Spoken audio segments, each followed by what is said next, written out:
हम लोग हरसिद्धि में मौजूद है और बीजेपी की स्थापना दिवस मनाया गया है और यहाँ पे जितने भी समर्थक दिखाई दे रहे हैं बीजेपी के कार्यकर्ता हैं और इनसे बात करने का प्रयास करेंगे कि आज स्थापना दिवस कब से मनाया जा रहा है और हर साल क्यों मनाया जाता है। और हमारे साथ यहाँ पे बीजेपी के समर्थक यानी कार्यकर्ता हैं और बात करते हैं निकेश जी से।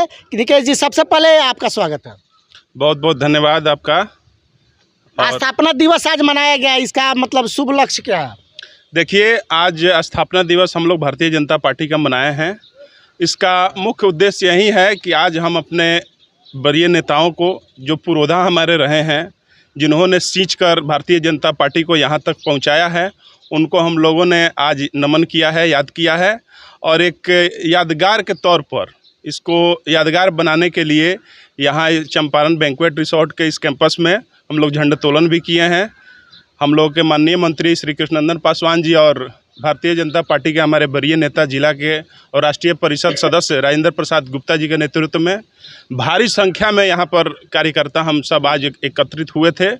हम लोग बाइक रैली भी निकाले हैं और उम्मीद है कि इस बार मोतिहारी की जनता फिर 4 लाख पार, मोतिहारी का इस समय नारा है अब की बार 4 लाख पार और देश का नारा है अब की बार 400 पार।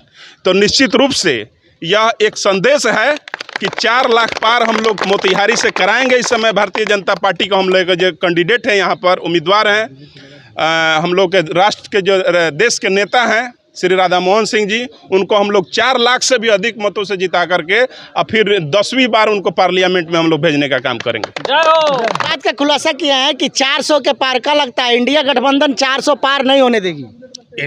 इंडिया गठबंधन अभी आपने देखा है, हमारे पहलवान अखाड़े में कूद चुके हैं लंगोटा कस के, और जिस इंडिया गठबंधन की आप बात कर रहे हैं उनको पहलवान नहीं मिल रहा हमारे पहलवान से लड़ने के लिए। जिनके पास पहलवान नहीं है वो भारतीय जनता पार्टी के विजय रथ को रोकेंगे, नरेंद्र मोदी के लहर को रोकेंगे।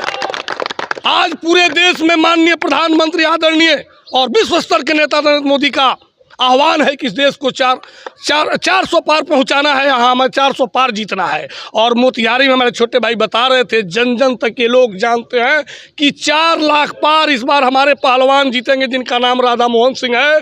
और इस डर से आप देख रहे हैं कि 1 महीना से खेला हो रहा है, उनको पहलवान नहीं मिल रहा है, तो इस बार वीआईपी के कोटा में इस सीट को दे दिया गया है। आरजेडी और कांग्रेस वाले लोग हमारे पहलवान से लड़ के देख चुके हैं और वीआईपी वाले बाकी हैं। अब वो किसको लाते हैं, कब लाते हैं, हमारे पहलवान तो टाल ठोकर मैदान में खड़े हैं। विपक्ष का कहना है कि आपके जो उम्मीदवार है पूर्वी चंपारण से है। विपक्ष का कहना है कि जो आपके उम्मीदवार हैं चंपारण से वो पुराने हो चुके हैं, इसलिए अब यहाँ पे वीआईपी का परचम लहराएगा। देख लीजिए, पहले उनको बताइए, यही तो संस्कार उनके अंदर नहीं है कि अपने गार्जियन अभिभावकों को पहचानना नहीं जानते हैं। ये भारतीय जनता पार्टी है। सबसे पहले हम प्रोटोकॉल और संस्कार में जीने वाले लोग हैं। पुराने हो गए, उनको पता ही नहीं कि महाभारत की लड़ाई में द्रोणाचार्य भी पुराने थे लेकिन सेनापति वहीं थे। भीष्म पितामह भी सबसे बुजुर्ग थे लेकिन महाभारत की लड़ाई में वो सेनापति वहीं थे। कृपाचार्य थे।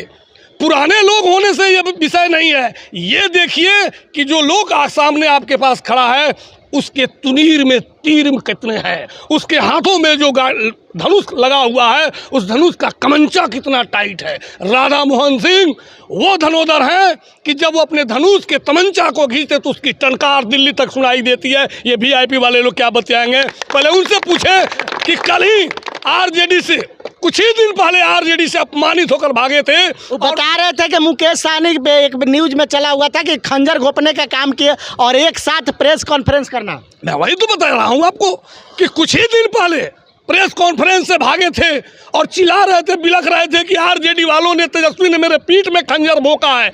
अब क्या हो गया? अब क्या हो गया? अब क्या उनके पीठ में मलम पट्टी टाका लगा दिए तेजस्वी यादव जो बैठ कर साथ में कॉन्फ्रेंस कर रहे हैं? उनका अपना अस्तित्व नहीं कि कहाँ रहेंगे। और हमारे वीर योद्धा को बुजुर्ग बता रहे हैं तो उनको पता नहीं है कि किसी भी लड़ाई में बिना बुजुर्ग का जंग नहीं जीता जा सकता। राधा मोहन वह शख्सियत है कि अपने आप में उनको बुजुर्ग कहिए या नौजवान कहिए, युद्ध के मैदान में जब वो खड़े होते हैं तो सिर्फ अर्जुन होते हैं, सिर्फ अर्जुन होते हैं।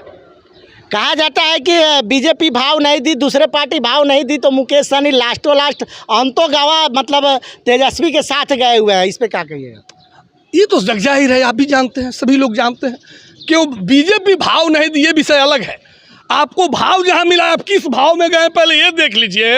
और मोतिहारी में आरजेडी के पास लड़ने के लिए और कांग्रेस के पास लड़ने के लिए पहलवान खलीफा कैंडिडेट नहीं था, तो मजबूरी में तेजस्वी यादव ने वीआईपी मुकेश सहनी के गले में डाल दिया कि पहन लीजिए माल, आ जाइए राधा मोहन से जुड़ाइए। 10 बजे दिन में आउट हो जाएंगे वीआईपी वाले।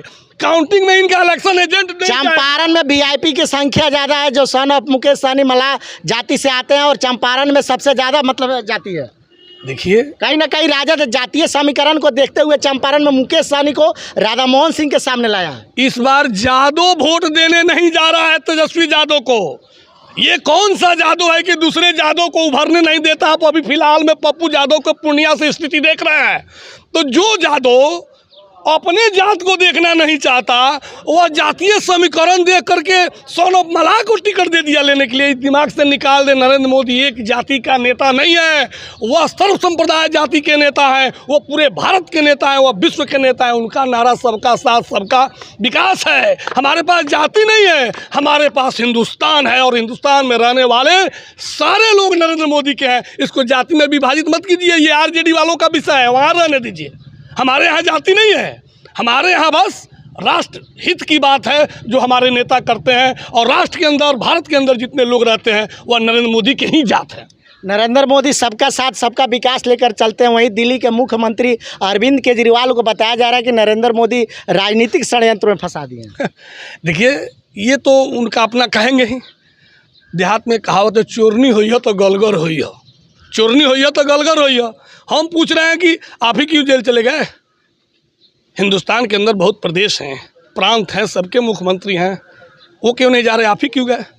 शराब घोटाला आप कीजिएगा तो जाएगा कौन? उनको जो कहना है कहने दीजिए, उस पर मैं टिप्पणी नहीं करना। विपक्ष का कहना है कि कहीं ना कहीं नरेंद्र मोदी को डर सता रहा है, इसीलिए मतलब वरीय मुख्यमंत्री को जेल भेज दिया गया।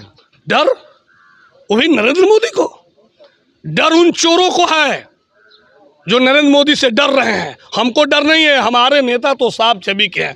अनेकों बार उन्होंने कहा ये भारत आपका है, हम तो आपके सेवक हैं।